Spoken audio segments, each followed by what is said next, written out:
자, 오늘은 다윗의 세 번째 시간, 상처가 진주로 바뀌는 때, 상처가 진주로 바뀌는 때라는 제목으로 말씀 전하도록 하겠습니다. 어느 병원 입구에 그 병원에 대한 소개를 이렇게 하고 있다고 합니다.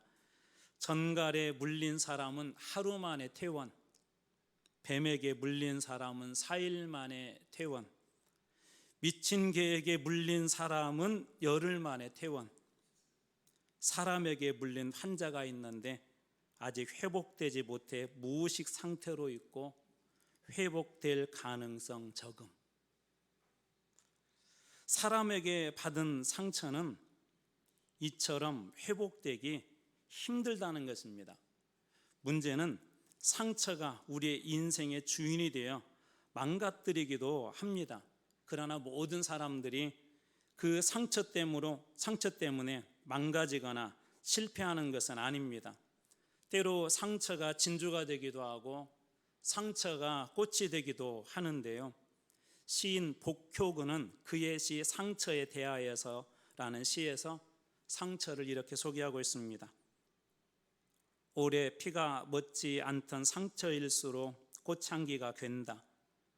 오래된 누이의 화상을 보니 알겠다.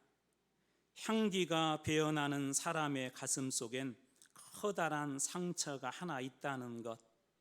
잘 익은 상처에선 꽃향기가 난다.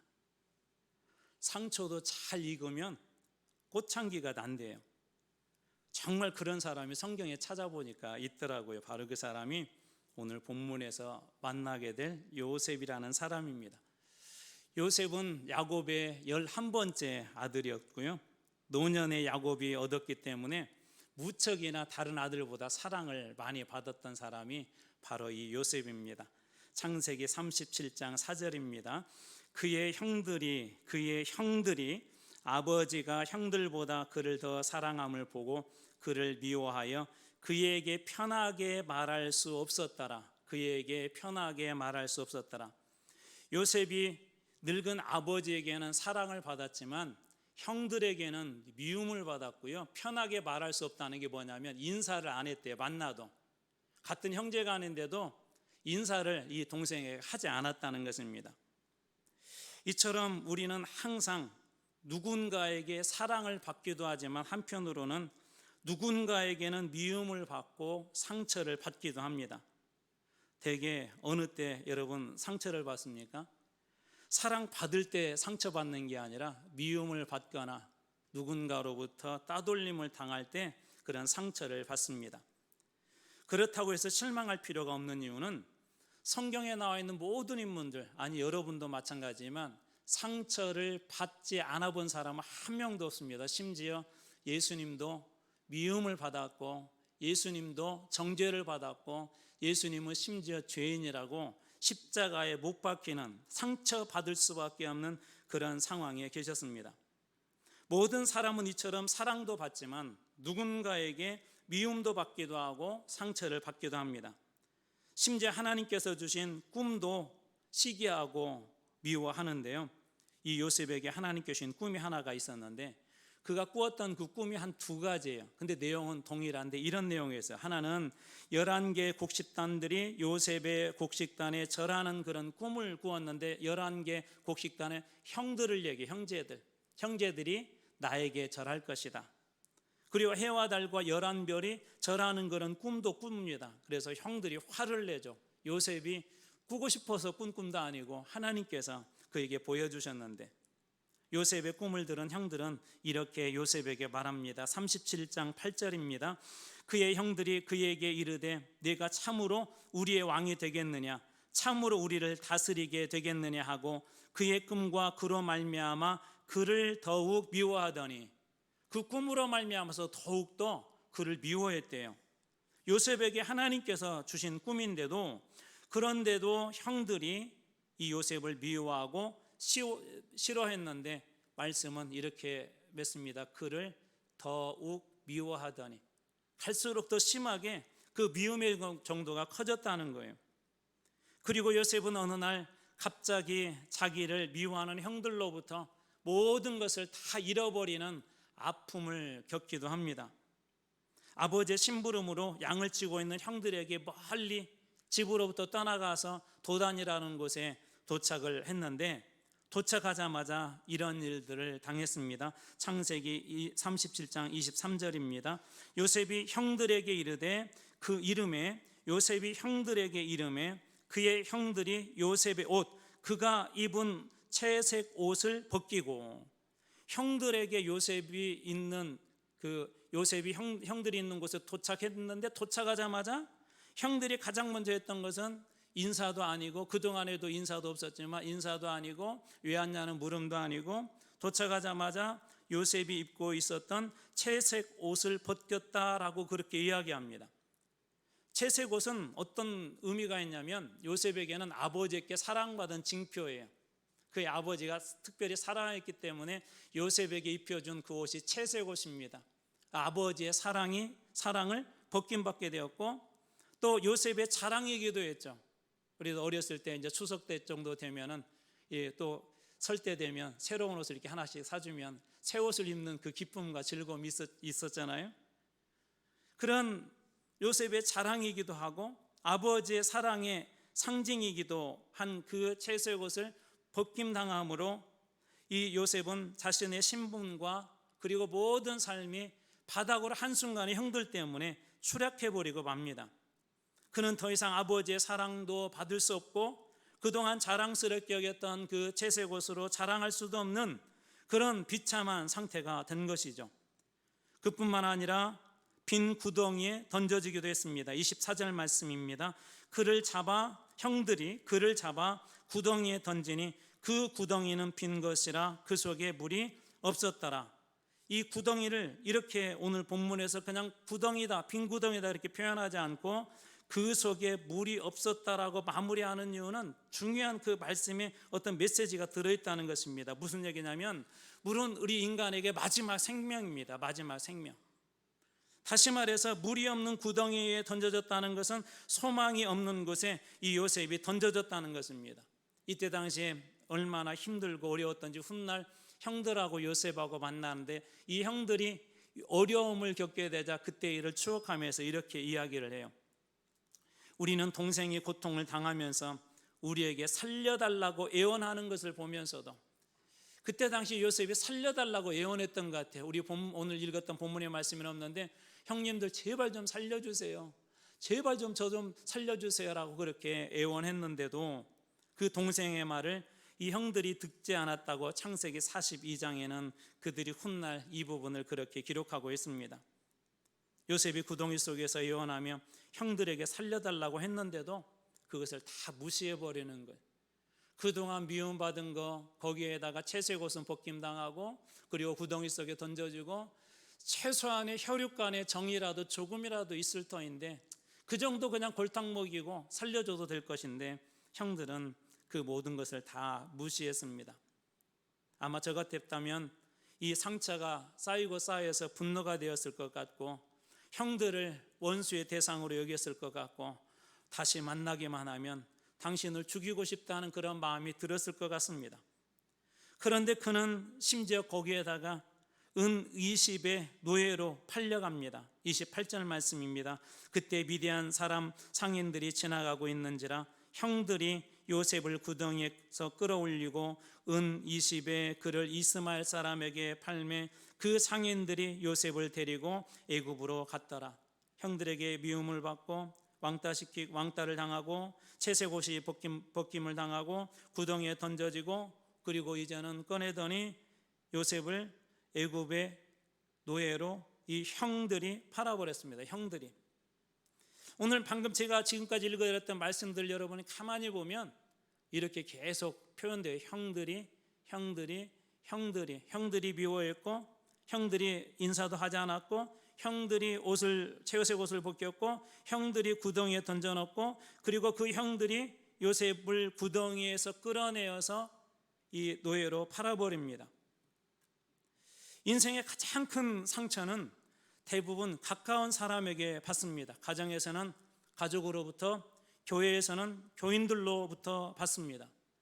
어디에서나 상처를 주는 힘, 우리 인생에는 그런 형들이 있습니다. 우리 형들이 끊임없이 상처를 주고 또 상처를 주고, 그것도 부족해서 구덩이 속에 던져버리고, 그것도 부족해서 노예 취급하며 팔아버리는 우리의 인생에 상처를 주는 요셉의 형들과 같은 그런 존재들이 있다는 것입니다. 그것은 가정에도 있고 우리 교회 안에도 있습니다. 어렸을 때 집에서 입은 상처로 집을 떠나고 싶었고, 학교에서 입은 상처로 학교를 떠나고 싶었고, 직장에서 입은 상처로 직장을 떠나고 싶었고, 남편에게 입은 상처로 가정을 떠나고 싶었고, 교회를 다니면서도 또 교회에서 입은 그 상처 때문에 교회를 떠나고 싶은 그런 마음들 아마 한두 번쯤은 다 가지고 있을 거라 생각되어집니다. 어디 그뿐입니까? 이러한 상처는 한 번에 끝나지 아니하고 상처 후에 또 상처를 내는 그런 일들도 연속적으로 우리의 인생에 일어나기도 합니다. 그것은 요셉도 예외가 아닙니다. 요셉이 애굽의 노예로 팔려와서 보디발의 집에 충성을 했고, 보디발의 집에 잘 되었습니다.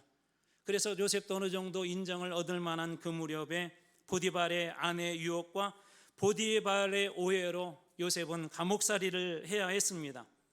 감옥에서 만난 술 맡은 관원장의 꿈을 잘 해석해 주었는데, 그 술 맡은 관원장이 내가 너를 기억할게 해놓고는 2년 동안 요셉의 존재에 대해서 가득하게 잊어버렸어요. 은혜를 잊어버린 것이죠. 일종의 배신을 당한 것입니다. 그런데도 요셉은 원망하지 않습니다. 원망도 미움도 없이 애굽의 총리가 된 후에 형들을 만난 자리에서 용서를 하는데요, 요셉은 어떻게 이 상처받지 않으며 그 모든 과정을 이어나갈 수 있을까요? 앞에서 제가 설명했던 부분들 여러분들이 잘 한번 붙잡고 지금부터 말씀을 한번 들어보시기 바랍니다. 누가 그렇게 했다고? 형들이 미워했고, 형들이 채색옷을 벗겼고, 형들이 구덩이에 던졌고, 형들이 그를 꺼내어서 애굽의 노예로 그렇게 팔아버렸던 것이죠. 그런데 나중에 형들을 만났을 때 창세기 45장 5절에 요셉의 고백은 이렇습니다. 당신들이 나를 이곳에 팔았다고 해서 근심하지 마소서, 한탄하지 마소서. 하나님이 생명을 구원하시려고 나를 당신들보다 먼저 보내셨나이다. 형들이를 요셉은 어떻게 치환을 했냐면, 하나님께서 형들이 팔았다 그렇게 하지 아니하고, 하나님께서 생명을 구원하시라고 나를 당신들보다 먼저 보내셨다.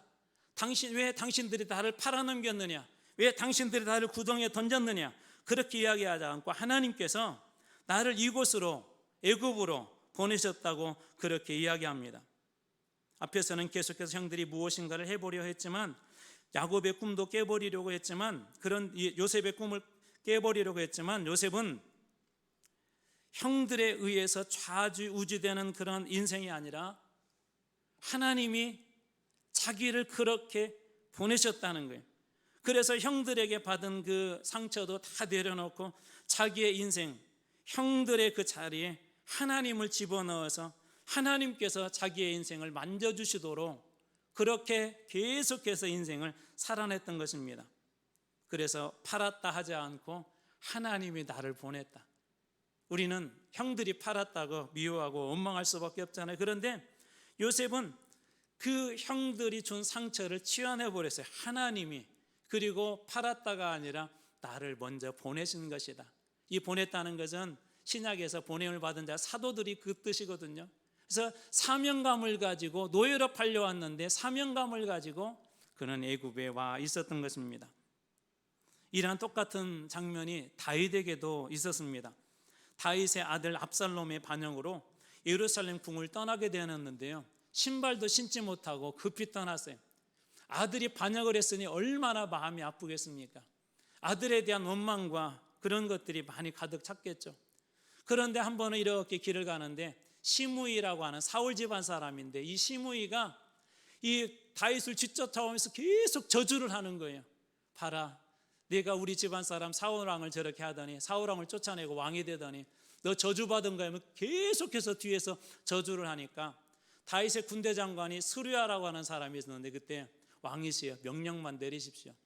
그러면 제가 당장 가서 저놈을 이 칼로 목을 쪄서 목을 따가지고 오겠습니다. 그렇게 무서운 말을 했어요. 그런데 다윗은 그때 이렇게 이야기합니다.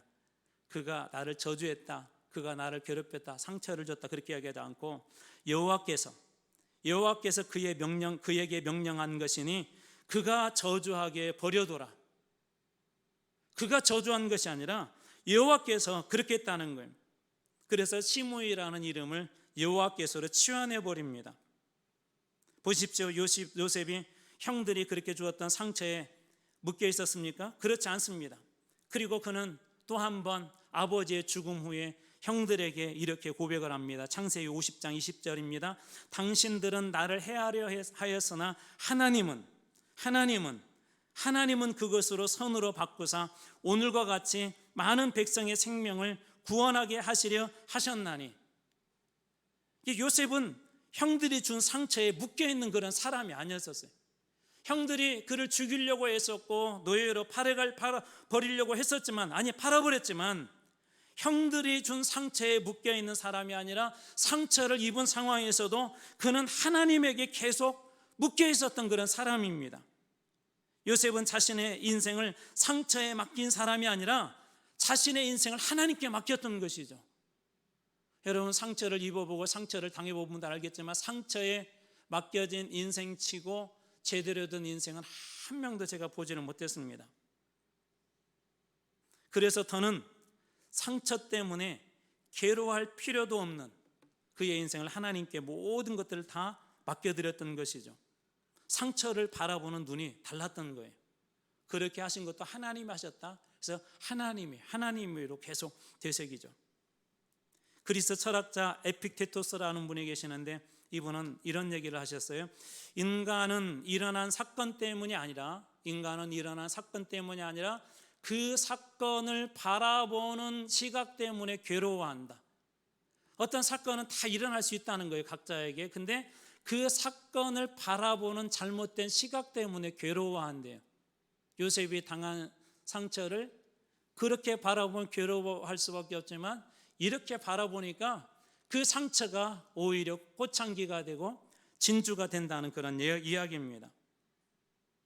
그래서 요셉은 어떻게 바라본 것이죠? 상처가 주도하는 삶, 상처에 묶여있는 삶이 아니라 하나님께서 주도해 주는 삶, 하나님께 묶여있는 그런 삶을 결정하기로 합니다. 그가 상처를 입었을 때. 다른 말로 해서 요셉은 하나님께 자신의 인생을 다 맡긴 거예요. 그것을 이렇게 다른 곳에서는 표현하고 있습니다. 하나님께서 주도하는 삶, 하나님께 맡긴 삶, 상처가 주도하는 것이 아니라 하나님께 맡겨진 삶을 창세기 39장 2절입니다. 여호와께서 요셉과 함께 하심으로, 상처와 함께한 인생이 아니라 여호와께서 요셉과 함께 하심으로 그가 형통한 자가 되어 그의 주인 애굽 사람의 집에 있으니, 또 39장 23절에도 간수장은 그의 손에 맡긴 것을 무엇이든지 살펴보지 아니하였으니 이는 여호와께서 요셉과 함께 하심이라. 여호와께서 그를 범사에 형통하게 하셨더라. 계속해서 무엇이 주어로 등장하죠? 여호와께서 요셉과 함께 하셨다. 여호와께서 요셉과 함께 하셨다. 여호와께서 그를 범사에 형통하게 하셨다. 여러분, 어떤 상처든지 우리 인생의 주인으로 삼은 인생은 결코 그 안에서 헤어나올 수 없습니다. 큰 폭포에서 떨어지는 그 물살로 인한 생긴 그 소용돌이 안에 갇힌 사람이 빠져나올 수 없는 것처럼 상처는 우리의 인생을 그렇게 자꾸 깊은 흑암의 절망의 물속으로 우리를 자꾸 끌어갑니다.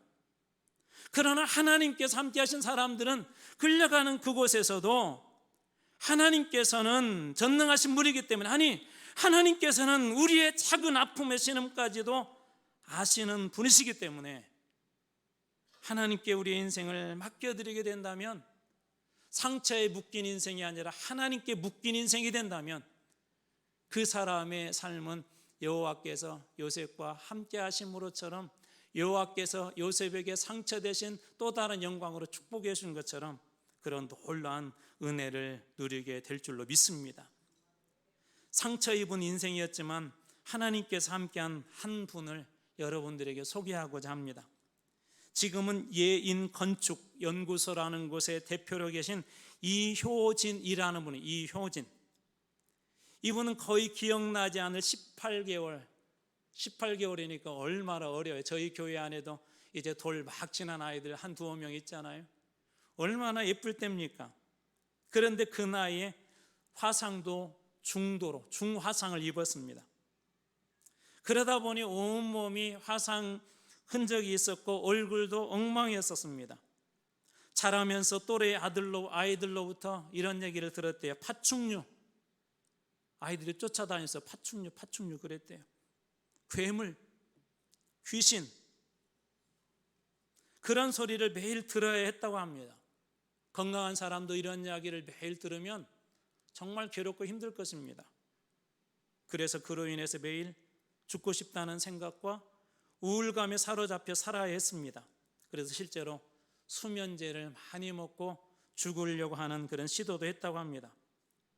그런 그녀가 예수님을 만나고 성령님을 만나고 나니 상처 대신 그 자리에 자신감이 생기기 시작했고, 어느 순간에 그런 자신감이 생기더래요. 우리 보통 미인대회를 하잖아요.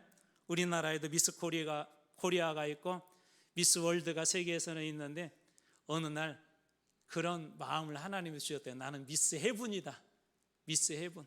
세상 사람들이 나를 아무리 괴물이라고 하고 나를 귀신이라고 하고 나를 파충류라고 해도 나는 미스 헤븐이다.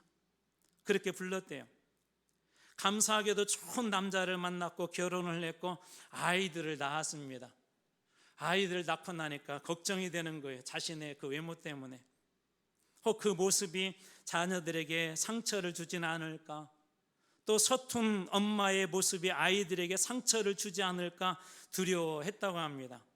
과연 그녀는 결혼 생활과 아이들 양육을 잘 해낼 수 있었을까요? 그녀는 훗날 그녀가 쓴 책 세상에서 제일 예쁜 엄마, 세상에서 제일 예쁜 엄마라고 하는 그 책에서 다음과 같이 소개하고 있는데, 책의 부제가 이렇게 되어 있어요. 매일 큐티하고 책 읽는 세상에서 제일 예쁜 엄마. 매일 큐티하고 책 읽는 내용을 제가 일부 읽어드리겠습니다. 엄마는 너무 예뻐. 엄마는 너무 멋져. 엄마는 너무 잘생겼어. 저는 두 아이를 붙잡고 대성통곡했습니다. 내 마음에 남아있던 상처가 아들의 한마디에 치유되었습니다. 아들은 내 마음에 깊은 상처를 알고 있다는 듯 위로해 주었습니다. 엄마, 지구는 너무나 아름다워. 그래서 물어봤대. 왜 아름답냐고. 그러자 아들이 이렇게 대답했대요. 엄마가 있으니까. 지구는 너무나 아름다워. 엄마가 있으니까. 너무 힘들어 지구를 떠나려고 했던 20대의 그 마음이 이 아이의 말 한마디에 치유가 되었다고 합니다. 세상에서 한때 파충류로, 괴물로 그렇게 불렸던 한 여인이 어떻게 아이들의 눈에 최고로 멋지고 예쁜 엄마가 그렇게 되었을까요? 아이들 눈에도 세상적인 눈으로 보면 엄마는 정말 보기 흉측한 사람이었을 것입니다. 그런데 아이들은 어떻게 엄마를 그렇게 예쁘게, 그렇게 치환해서 그렇게 생각할 수 있었을까요? 그분이 쓴 이 책의 내용은, 그 양육의 비결은 이렇습니다. 매일 아이들을 위해서 기도해 주었대요. 그리고 아이들과 매일매일 하나님의 말씀을 읽고 말씀을 매일매일 나누었대요. 하나님의 말씀이 이 아이들의 눈을 하나님의 눈으로 바꿔주신 거예요. 하나님의 말씀이 이 아이들에게도 잘못 볼 수 있는, 상처를 잘못 바라보게 하는 그 눈을 바꾸어 주었던 것입니다. 이 책과 설교를 준비하면서 한국 교회를 생각해보고 저희 교회를 생각해 보았습니다. 저희들 안에도, 우리 한국 교회 안에도 정말 많은 상처들이 있습니다. 상처 때문에 마음이 갈라지고 깨어지고 분노하고 때로는 마음속에 심한 그런 미움으로 가득 차 있는 것을 보게 됩니다. 그러나 바람이 불면 초목이 흔들리는 것이 당연한 것처럼 상처가 생기면 아프고 고통스러운 것은 당연합니다. 그렇다고 해서 그 상처에 우리의 인생을 내어준다는 것은 정말 억울하지 않습니까? 그 상처에 얽매여서 우리의 인생이 그 안에서 빠져나오지 못하고 그 안에 갇혀 있다면 여러분, 그것만큼 억울한 인생이 어디가 있겠습니까? 그런데 이 요셉 그리고 이효진 대표는 빠져나올 수 있던 가장 중요한 비결이 뭐냐면 여호와께서 함께 하심으로. 언제 함께 하셔들까요? 매일매일 말씀과 함께 할 때, 매일매일 하나님 앞에 기도한 그 자리에 하나님 앞에 나갈 때 더 이상 상처 안에 있는 인생이 아니라 하나님 안에 있는, 그리고 하나님께서 붙잡아 두시는 그런 인생이 되었던 것입니다. 아비귤라데라는 그런 조개가 있다고 하는데요, 이 조개에서 세상에서 가장 귀한 진주가 나온답니다. 세상에서 가장 귀한 진주. 어떻게 만들어지냐면 조개살은 아시다시피 상당히 부드러워서 조금만 건드려도 상처가 나는데요, 이렇게 모래알갱이가 어느 순간 이렇게 몸으로 들어와서 상처를 내려고 하면 거기에다가 어떤 물질이 이렇게 분비를 한대요. 또 상처를 내려고 하면 또 분비를 한대요. 또 그 안에 있으니까 이렇게 조금 더 불편하니까 또 분비물을 계속 낸대요. 그러다 보면 이것이 쌓이고 또 쌓이다 보면 상처를 만든 그 모래의 알맹이가 어느 순간에 최고의 진주가 된다고 합니다. 한국 교회가 빛의 역할을 하지 못하고 이런 상처 속에 있지만, 그럼에도 불구하고 오늘 요셉을 보면서, 이효진 대표를 보면서, 그리고 자연에 있는 한 생물을 보면서 그런 생각이 듭니다. 상처도 진주가 될 수 있구나. 상처 입은 인생도 진주가 될 수 있고, 상처도 아름다운 꽃으로 바뀔 수 있고, 상처도 향기가 날 수 있음을 오늘 말씀에서 보게 됩니다. 사랑하는 성도 여러분, 혹시 어떤 문제 때문에, 어떤 고통 때문에 그 상처 속에 얽매여서 하나님이 주신 풍성한 은혜 속에 나오지 못한 분들이 계십니까? 누군가에 대한 원망 때문에 그 원망에 사로잡혀서 하나님의 그 풍성한 말씀 속에 들어오지 못한 그런 분들이 계십니까? 누군가가 나를 고통스럽게 해서 그것 때문에 잠 못 이루며 힘들어했던 그런 분들이 계십니까? 저는 여러분들에게 오늘 그 자리를 하나님께서 채워주셔서, 만져주시고 싸매어 주시고 치료해 주셔서 이제 상처의 자리가 아니라 그 자리가 꽃향기가 나고 그 자리에서 하나님의 진주가 되는 놀라운 축복이 여러분과 우리 모두에게 다 이루어지길 주님의 이름으로 축원합니다.